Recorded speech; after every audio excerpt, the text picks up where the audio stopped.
Hi, I'm Ted. Today I'm going to show you how to make a very simple business account ledger in Excel. I have something set up already on my screen here, and it's just several fictional transactions, and I have a table with the date of the transaction, the category, the type, meaning expense or income, and then the amount, where if it's an expense, it's a negative number. If it's an income, it's a positive number.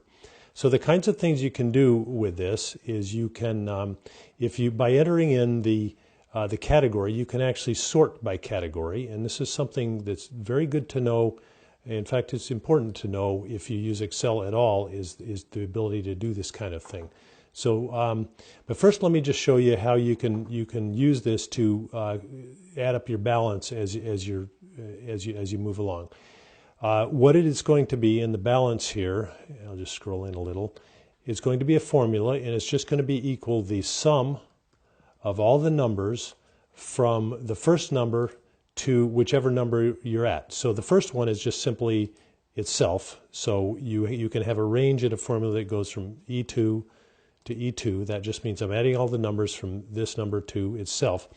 But what we're going to do before we hit enter and actually enter in the formula, the start of this range here on the E2, we're going to put a $sign before the 2.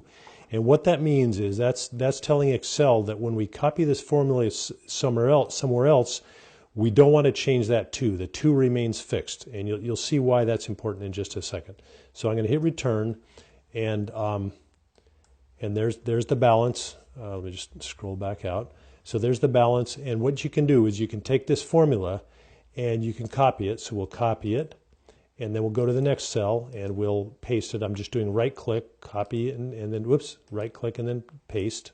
Oops, I copied the blank here.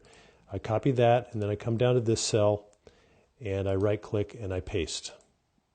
Okay, and then I come down here and I right click and I paste. Now, we're going to be right-clicking and pasting a lot here. Let me show you a little shortcut. If you're at a formula, if you're at a cell and you want to copy the cell all the way down through a row of numbers, just click the cell and then move your cursor until you see a plus sign like that. And then just hold your mouse down and click and drag it down, and that will, I'm just making the column a little bigger, that will copy the formula all the way down to the bottom.